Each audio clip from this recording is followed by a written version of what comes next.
अस्सलाम वालेकुम नाज़रीन, मैं आपका होस्ट मोहम्मद यूसुफ अत्तारी। आप देखते हैं मेरा चैनल MYA इस्लामिक मीडिया। मेरे साथ मौजूद है मौलाना इनायत रज़ा कादरी साहब जी। अस्सलाम वालेकुम सर।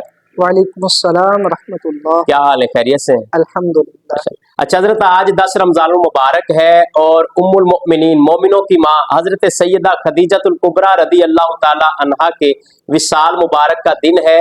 आपकी सीरत के हवाले से कुछ बयान फरमा दीजिए। हज़रत सैयदा खदीजतुल कुबरा रदी अल्लाह ताला अन्हा नबी पाक अलैहिस्सलातु वस्सलाम की पहली ज़ौजा थी। सुभान अल्लाह। ये वो ज़ौजा है कि जिन्होंने नबी पाक अलैहिस्सलातु वस्सलाम का हर खुशी और गमी में साथ दिया। सुभान अल्लाह। मेरे आका अलैहिस्सलातु वस्सलाम तिजारत फरमाया करते थे और तिजारत के लिए मुल्क शाम या फिर यमन की तरफ नबी पाक अलैहिस्सलातु वस्सलाम अपना काफिला लेकर जाते थे।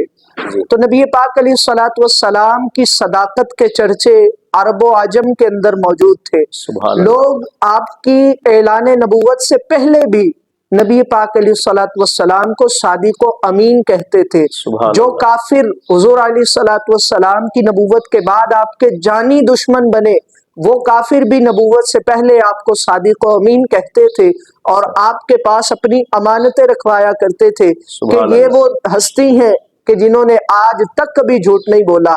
नबी पाक अलैहिस्सलातु वस्सलाम की सीरत आपके ऐलान नबूवत फरमाने से पहले भी बड़ी नुमायां थी और यही बात देखकर हजरत सैयदा खदीजतुल कुबरा रदी अल्लाह ताला अन्हा, जिनको सैयदा कुरैश भी कहा जाता है कि आप कुरैश की सरदार थी, यानी खातून होने के नाते आपका किरदार बड़ा वाज़े था, बड़ी पारसा थी और इसके साथ साथ बड़ी मालदार भी थी और मुख्तलिफ तिजारत के काफिले रवाना करती थी, कभी शाम कभी यमन। एक काफिला नबी पाक अलैहिस्सलातु वस्सलाम के हमराह भेजा और जब वो काफिला सही सलामत वापस आया और आपने हजरत सैयदा खदीजतुल कुबरा रदी अल्लाह ताला अन्हा ने नबी पाक अलैहिस्सलातु वस्सलाम की सदाकत और अमानत देखी कि आप जो मुनाफा हुआ था सारे का सारा आकर आपको दिया, तो आप बड़ी मुतासिर हुई और नबी पाक अलैहिस्सलातु वस्सलाम को निकाह का पैगाम भेज दिया कि आप मुझसे निकाह फरमा ले।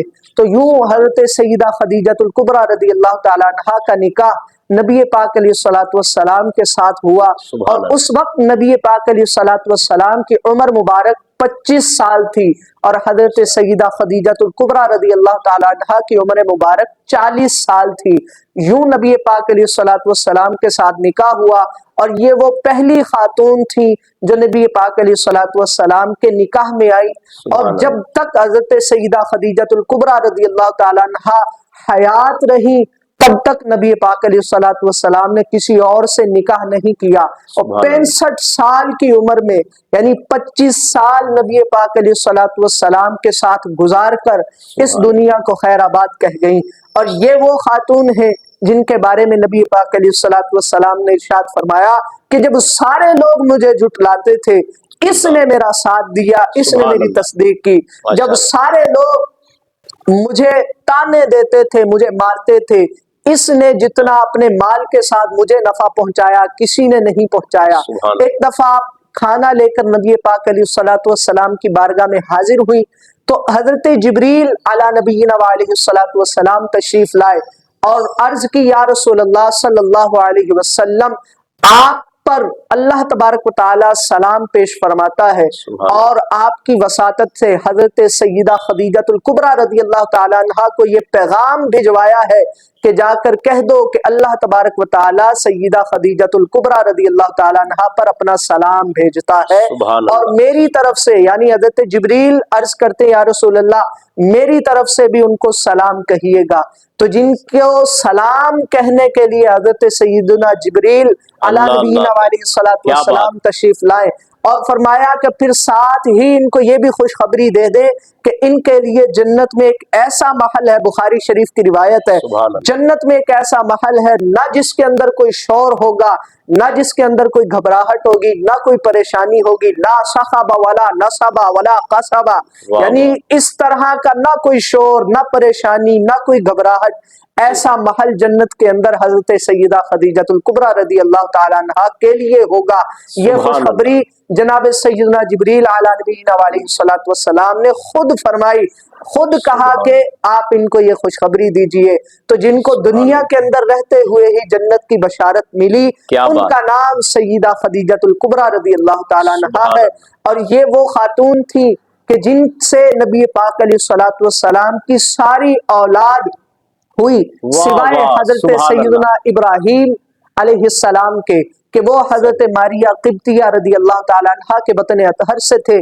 اس کے علاوہ جتنی بھی نبی پاک علیہ الصلوۃ والسلام کی صاحبزادیاں ہیں، آپ کے صاحبزادگان ہیں، وہ سارے کے سارے حضرت سیدہ خدیجۃ الکبریٰ رضی اللہ تعالیٰ عنہا کے بطن اطہر سے تھے۔ اللہ تبارک و تعالیٰ کی ان پر کروڑہاں رحمتوں کا نزول ہو، اور اللہ تعالیٰ ان کے صدقے ہم سب کی بے حساب مغفرت فرمائے، اور ہماری ماں بہنوں کو سیدہ خدیجۃ الکبریٰ رضی اللہ تعالیٰ عنہا کی سیرت پر عمل کرنے کی توفیق عطا فرمائے، آمین۔ اچھا، کیا میسج دیں گے آپ ہمارے دیکھنے اور سننے والے ناظرین کو کہ آج 10 رمضان المبارک ہے، اور اس حوالے سے اصالِ ثواب کرنے کے حوالے سے آپ کیا کہنا چاہیں گے؟ جی، سب سے پہلے تو یاد رکھیں کہ بعض اوقات نہ ذہن میں یہ خیال آتا ہے یار اصالِ ثواب پتہ نہیں کہاں سے ثابت ہے، کرنا بھی ہے نہیں کرنا چاہیے، تو الحمدللہ قرآن و حدیث سے بے شمار دلائل اس پر موجود ہیں۔ اچھا، آج بھی لوگ یہی بات کرتے ہیں کہ جی وہ جی یہ کہاں لکھا ہے، جی کیسے لکھا ہے؟ بندہ ان سے پوچھے کہ یہ لکھا کہاں ہے، ہم پڑھتے کیا ہے، اصالِ ثواب میں پڑھا کیا جاتا ہے، یہ تو غور کیجئے ذرا، اس کی وضاحت اصالِ ثواب کا مطلب یہ ہوتا ہے کہ قرآن خوانی کرنا، ذکر و اذکار کرنا، پھر اس کا ثواب ان روحوں کو پہنچانا جو آج سے پہلے گزر چکی ہیں۔ ویسے زندہ لوگوں کو بھی اصالِ ثواب کیا جا سکتا ہے، اس میں کوئی حرج نہیں ہے۔ حضرت علی المرتضیٰ شیر خدا کرم اللہ تعالی وجہہ الکریم سے ایک روایت موجود ہے مسند احمد بن حنبل کے اندر، فرمایا من مر علی المقابر وقرأ قل هو اللہ احد 11 مرہ ووہب اجرہ للاموات وَوَهَبَ أَجْرَهُ لِلْأَمْوَاتِ فَأُعْطِيَ أَجْرَهُ بِعَدَدِ الْأَمْوَاتِ، فرمایا کہ جو بندہ قبرستان کے قریب سے گزرے اور قبر والوں پر 11 مرتبہ قل هو اللہ شریف کی تلاوت کرے اور پھر اس کا ثواب مردوں کو پہنچائے، یہاں پر الفاظ ہے وَوَهَبَ أَجْرَهُ لِلْأَمْوَاتِ، مردوں کو اصالِ ثواب کرے، تو جتنا اصالِ ثواب مردوں کو کرے گا ان کی تعداد کے برابر اصالِ ثواب کرنے والے کو بھی منافع اور نفع پہنچے گا۔ تو یہ بالکل واضح حدیث پاک موجود ہے۔ پھر نبی پاک علیہ الصلوۃ والسلام کا ایک اور ارشاد ہے، فرمایا من قرأ یاسین ابتغاء وجہ اللہ غفر له ما تقدم من ذنبہ فقرؤوها عند موتاکم، کہ جو تم میں سے سورہ یاسین شریف کی تلاوت اللہ کی رضا کے لیے کرے، اللہ کی رضا چاہتے ہوئے کرے، فرمایا اس کے تمام پچھلے گناہ بخش دیے جائیں گے۔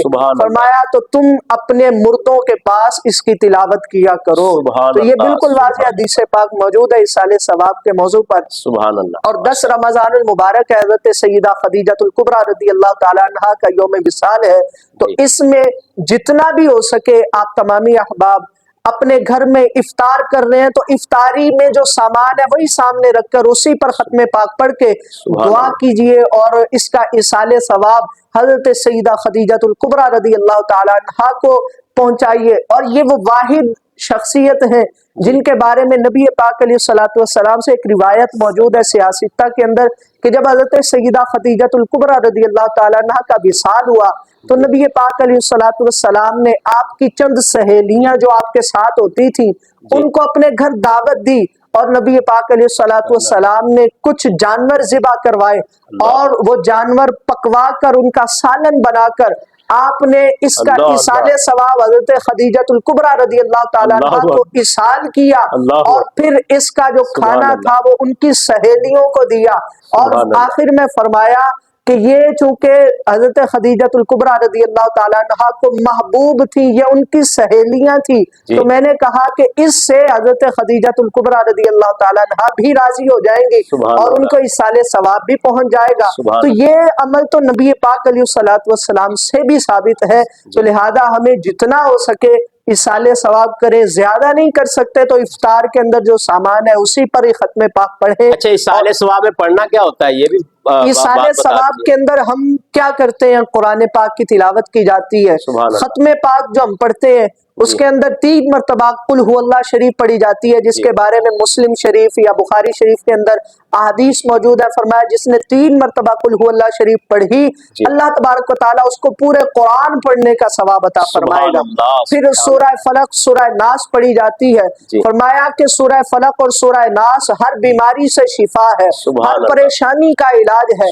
फिर सूरह फातिहा पढ़ी जाती है, जिसका एक नाम सूरह शिफा भी है, यानी ये तो वैसे ही शिफा है। तो इसको पढ़कर हम अपने खाने में जो शिफा जो है वो दाखिल करते हैं, और उसके बाद फिर सूरह बकरा की चंद आयात पढ़ी जाती हैं, तो खालिसतन कुरान की तिलावत होती है। कोई इसमें गैरुल्लाह का नाम नहीं है, अल्लाह का कलाम ही पढ़ा जा रहा है। अल्लाह का कलाम है, और अल्लाह के कलाम पढ़ने पर तो अहादीस मौजूद है। फरमाया मन क़रअ हर्फम मिन किताबिल्लाहि फलहु अशरा हसना, कि जिसने कुरान पाक का एक हर्फ पढ़ा उसके लिए 10 नेकियां हैं। वला अक़ूल अलिफ लाम मीम हर्फ वलाकिन अलिफ हर्फ वलाम हर्फ व मीम हर्फ, और मैं ये भी नहीं कहता कि अलिफ लाम मीम एक हर्फ है, बल्कि फरमाया अलिफ अलहदा हर्फ है, लाम अलहदा हर्फ है, मीम अलहदा हर्फ है। यानी कोई बंदा अगर अलिफ लाम मीम ही पढ़े उसको 30 नेकियां मिल जाती हैं। तो कुरान के एक एक हर्फ पर इतनी नेकियां हैं। तो इतनी नेकियों का इसाल करके, हम इतनी नेकियां इकट्ठी करके उसका इसाले सवाब करते हैं अपने मरहूमीन को, तो ये बिल्कुल जायज और अहसन तरीका है। और ये उलमाए अहले सुन्नत का यही मौक़िफ़ है कि इसके करने में किसी किस्म की कोई कबाहत नहीं, बल्कि ये बाइसे खैर और बाइसे अजर काम है। अल्लाह तबारक अच्छा, इसका सवाब जो है हमें खुद भी मिलेगा पढ़ने वाले को? जी बिल्कुल। अगर दूसरों को इसाले सवाब कर दिया तो क्या इसका सवाब हमें भी मिलेगा? बिल्कुल ऐसा ही है, बल्कि हदीस के अंदर मैंने अभी पढ़ा कि जितने मुर्दों को आपने इसाले सवाब किया, जितने मरहूमीन को इसाले सवाब किया, उनकी तादाद के मुताबिक आपको सवाब पहुंचेगा। यानी आपने एक सिपारा पढ़ा और 30 मरहूमीन को इसाले सवाब किया, तो 30 सिपारों का सवाब आपको मिलेगा। तो ये कितनी बड़ी फजीलत की बात है। अल्लाह तबारक व तआला हम सबको दीन मतीन समझने की और इस पर अमल करने की तौफीक अता फरमाए। आमीन बिजाहि नबील अमीन सल्लल्लाहु अलैहि वसल्लम। बिल्कुल नाज़रीन, बात कर रहे थे मौलाना इनायत रज़ा कादरी साहब। आज 10 रमज़ान मुबारक है। उम्मुल मोमिनीन हजरत सैयदा खदीजतुल कुबरा रदियल्लाहु ताला अन्हा की सीरत के हवाले से और इसाले सवाब करने के हवाले से आपसे कुछ सवाल किए गए, इसके जवाबात लिए हैं। तो अल्लाह रब्बुल इज़्ज़त हम सबको अमल करने की तौफीक अता फरमाए। अपने मेज़बान मोहम्मद यूसुफ अत्तारी को इजाज़त दीजिए। देखते रहिए मेरा चैनल MYA इस्लामिक मीडिया। अस्सलामु अलैकुम व रहमतुल्लाहि व बरकातुहू।